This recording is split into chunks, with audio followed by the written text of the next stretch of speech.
వరద ఉధృతికి విజయవాడ భవానీపురం నేట మునిగింది. మరింత సమాచారం మా ప్రతినిధి సూర్యారావు ప్రత్యక్ష ప్రసారం ద్వారా అందిస్తారు.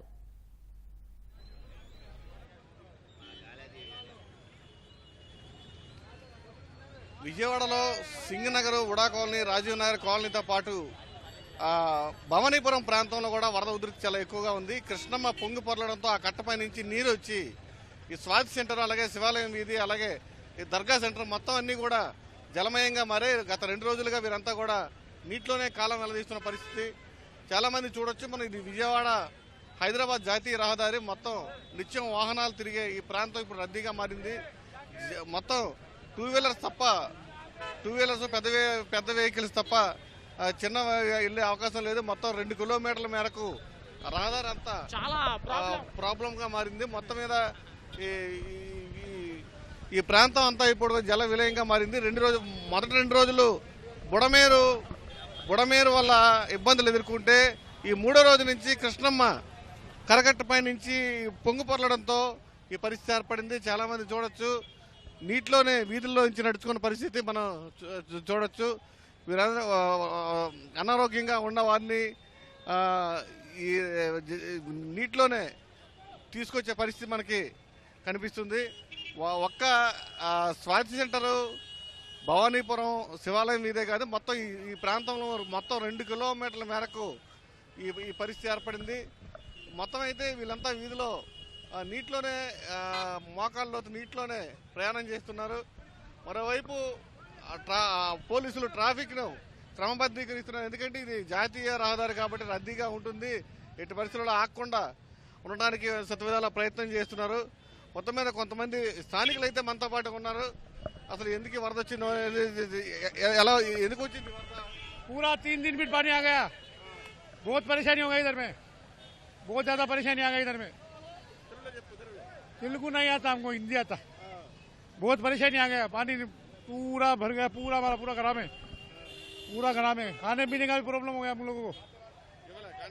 खाना गिना ఏం లేదు ఇప్పుడు, ప్రాబ్లం ఫుల్।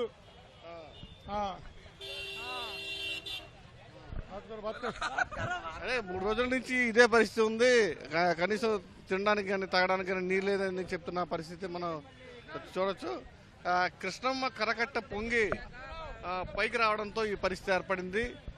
అందుకే 11,39,000 క్యూసెక్లు అయితే కృష్ణమ్మ నది ఇప్పుడు ప్రవహిస్తుంది. 2వ ప్రమాద హెచ్చరిక కూడా జారీ చేశారు.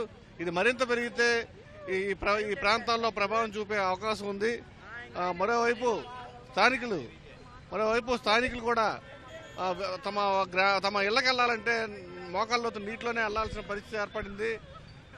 మరోవైపు విజయవాడ హైదరాబాద్ జాతీయ రహదారి కూడా చూడొచ్చు ఎలా ఉందో. మొత్తం వాహనాలతో రద్దీతో విపరీతంగా ఉంది. పెద్ద వాహనాలు తప్ప చిన్న వాహనాలు వెళ్తే మధ్యలోనే ఇంజిన్లో వాటర్ చేరి మధ్యలోనే ఆగిపోతున్న పరిస్థితులు, వాటిని వెళ్ళాల్సిన పరిస్థితి. 3 రోజుల నుంచి కూడా ఇబ్బందులు పడుతున్నామని చెప్పి స్థానికులు చెప్తున్నారు. మనతో పాటు కొంతమంది ఉన్నారు.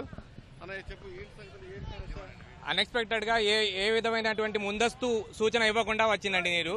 ప్రభుత్వం దీని గురించి చర్యలు తీసుకోవాలి. చూసి జరిగిపోయింది ఏదో జరిగిపోయింది. మునిగిపోయిన ఇళ్లలో వాళ్ళకి సురక్షిత ప్రాంతాలు తరలించాలా, లేదా ఉన్న వాళ్ళకి ఏదైనా ఆహారం వసతి ఏర్పాటు చేయాలి అనేది ప్రజల తరఫున చాలా ఇబ్బంది పడుతున్నాం. ఇవి అందుబాటులో ఉంచాలి.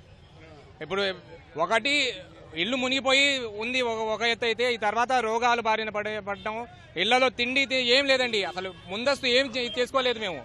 ఇళ్లలో పాల ప్యాకెట్ లేదు, మంచి నీళ్లు కూడా లేవు. అలాంటి పరిస్థితుల్లో ఉన్నారు ప్రజలు ఈ ఏరియాలు మొత్తం. దీని గురించి ప్రభుత్వం వెంటనే స్పందించి యుద్ధ ప్రాతిపదికన చర్యలు తీసుకోవాలని కోరుకుంటున్నాం. ఏం లేదన్నాడు, కట్టలు తెగిపోయాయండి, 2-3 కట్టలు, అయినా వేయట్లేదు. బాగా వాటర్ వచ్చేస్తుంది. చాలా ఇబ్బందిగా ఉన్నారు జనాల పరిస్థితి. అది అటువైపు అయితే ఇల్లులు మునిగిపోయాయి బాగా. అటు ఎవరు రావట్లా, పట్టించుకోవట్లా. చాలా ఇబ్బందిగా భయానకంగా ఉంది. లోపల వెళ్ళట్లా. మీరు ఇక్కడే ఉన్నారు రోడ్డు మీద. అటు జనాలు వెళ్ళడానికి కూడా లేదు స్థలం. అంత వాతావరణం అలా ఉంది. సాయంత్రానికల్లా చాలా వరకు మునిగిపోతాయి ఇల్లు. ఈసారి మాత్రం చాలా ఉంది సార్. కొద్దిగా అధికారులు పట్టించుకోవాలా ఏంటి. మేము పుట్టింది కాడ నుంచి ఎప్పుడు చూడలే ఇంత వరద వచ్చింది. కొద్దిగా అధికారులు పట్టించుకుంటే మంచిది. ఎవరు పట్టించుకునే వాళ్ళు ఎవరు లేరు ఇక్కడ. ఏదో హడావుడి చేస్తున్నారు, వెళ్ళిపోతున్నారు ట్రాక్టర్ల మీద. అసలు ఏం లేదు సార్. ఎవడు వెళ్తారు సార్ దాంట్లో? చూడండి ఎవడు వెళ్తాడు? ఇళ్ళకి ఉన్నారు కదా, మీ కార్యకర్తలే ఉన్నారు కదా, ఇంటింటికి వెళ్ళి పంపించవచ్చు కదా, బూత్ కమిటీలు ఉన్నాయి, అన్నీ ఉన్నాయి. ఇళ్ళకి వెళ్ళి సరఫరా చేయండి. అందినోడు ఒక్కొక్కడు 4-5 సార్లు తీసుకుంటున్నాడు, అందనోడు ఇలాగే ఉంటున్నాడు. ఎవరు ఊరుకు వెళ్తాడు? ఆటగాళ్ళు పండి మేము చాలా 2 నెలల మట్టి ఇబ్బంది పడుతున్నాం. మేము ఇక్కడ మొత్తం ఇల్లన్నీ మునిగిపోయినాయి. మాకు సాయం చేసినోడు ఎవడు లేడు. అది చాలా ఇబ్బంది పడుతున్నాం. మొత్తం మీద ఈ స్థానికుల ఆవేదన గతంలో ఎన్నడూ లేని విధంగా ఈ వరదను ముంచెత్తాయి. దాంతో ఎటు పాల్పొలేని పరిస్థితి ఏర్పడింది. మరోవైపు అధికారులు అయితే పూర్తిగా సహకరించడం లేదు. సహాయ పునరావాస కార్యక్రమాలు ఇంకా వేగంగా జరగాలని వీరంతా కోరుతున్న పరిస్థితి. కెమెరామెన్ నాగరాజుతో Surya, ETV news, Vijayawada. Water studio.